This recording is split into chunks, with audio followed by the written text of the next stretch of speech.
Hello guys, welcome back to my channel. My name is KateSemeniuk. I'm a hypnotherapist and I'm welcoming you today to the topic of perfectionism. Let's begin.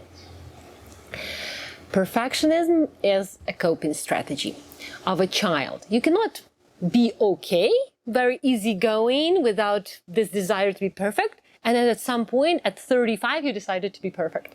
That is not possible.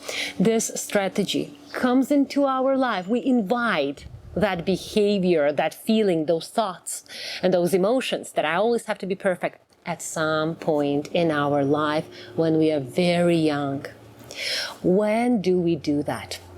There are so many moments and reasons and roots that I won't be even able to cover it in this video. I just want to tell you that this desire to be perfect, this belief that I have to be perfect, can come from anything.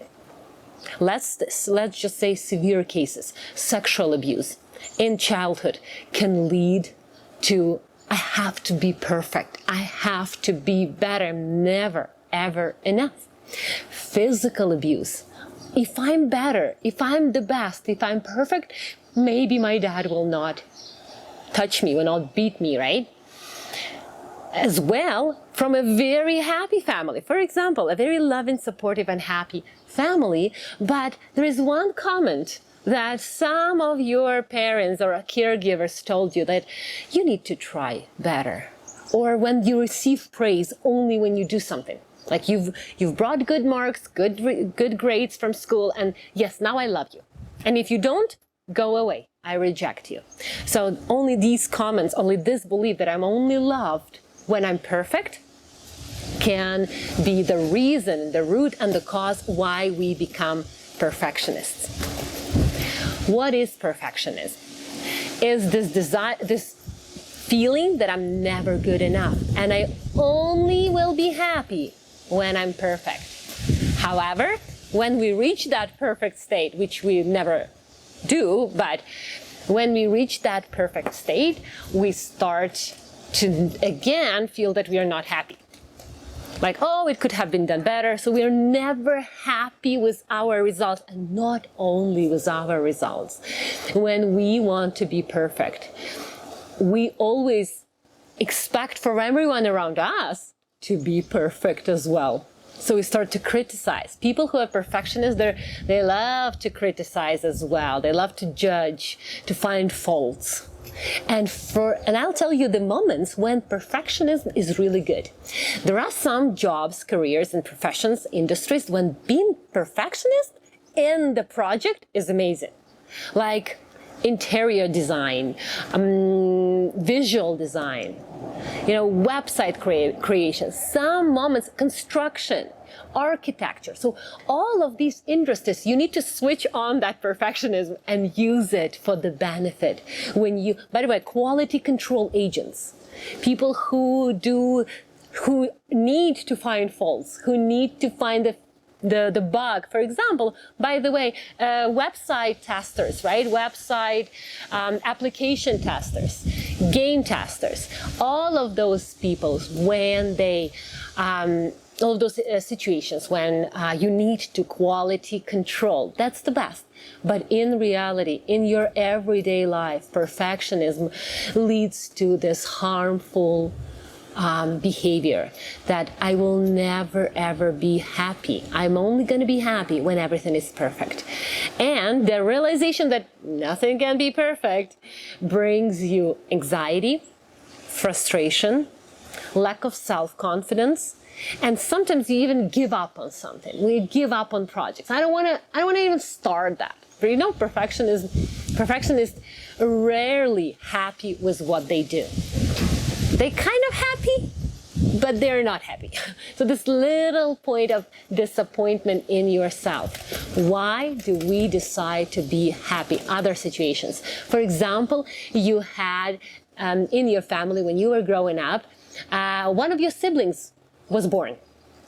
And you decided, oh, I'm not that perfect anymore. I'm not the only child. I'm not like perfectly well loved. And if parents don't prepare you as a child for the birth of your sibling, of your brother and sister, they just do it out of nowhere without even telling you and explaining to you what's going to happen.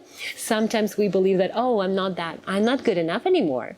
I'm not that lovable unconditionally. And kids are selfish, and that's great. It's amazing about them, but sometimes they start to form the belief that I need to be perfect, I need to be better.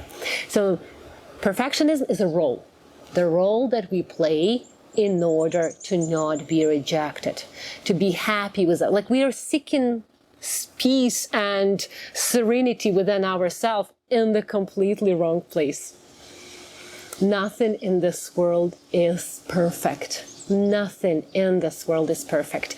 So if you even disregard that fact that nothing in this world is perfect, means that your subconscious mind very strongly holds on to that belief. You just need to change that belief, to take off that role. It's like you stop drinking a bottle with milk. You stop doing that.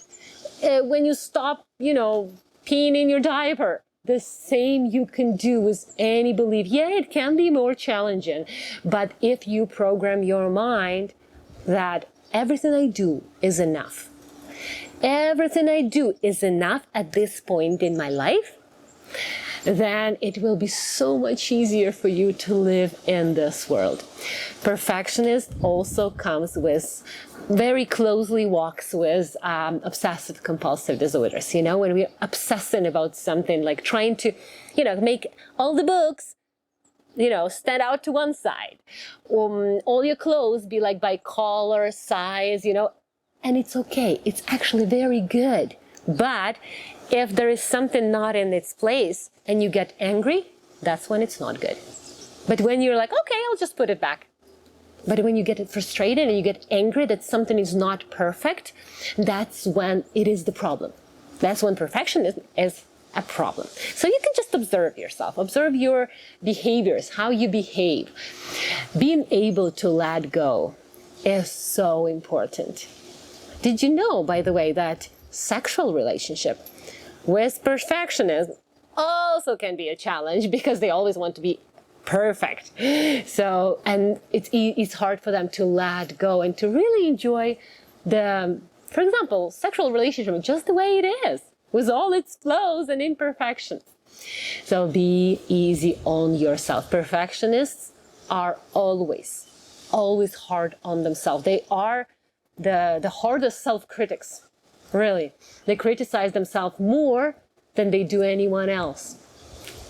So some other, by the way, ways why you always want to be perfect is when you played in competitive sports. And if that competitive sport was pressured on you from your parents. So I've had some clients whose parents were very demanding. They asked them and made them play a certain sport. Usually dads love their kids to play baseball because they always wanted to be baseball players, but they didn't get to, so they want to make their kids professional baseball players. And if you like it as a child, that's amazing. If you love that, yes. But if you don't, and your dad always pressures or mom pressures you have to do that, then you might form the belief that, oh, I'm only loved when I'm perfect at this sport or at meeting my mom's and dad's expectations. You don't have to meet anyone's expectations. You only have to meet yourself. That's it. No expectations. It's very good to grow, to have goals, to achieve things. But if you are thriving for the perfect version of something, then you will only end up living for that moment and not living in the moment. I do have perfectionist tendencies. I wouldn't say I always want to be perfect, but I do have that as well. And what I find the most painful for me, most emotional for me, is that I forget to live in the moment. And it used to be a lot back home when I would achieve the goal, I would have what I want, But I would turn back and I would look at the last couple of months of my life and I would be like, but I never really enjoyed those moments. I never really lived those moments. So perfectionists are living in the future. They are living in the future, rarely live in the moment. So take the best out of that behavior. If you want to be perfect, use that energy when it's the most beneficial, but it's not harmful for your health. I hope you like that. I hope you can release that desire, obsessive desire to be perfect, and you can let go easily so you can enjoy life, be healthy emotionally and physically. Subscribe and like so that I can give you even more valuable content. Love you. Bye.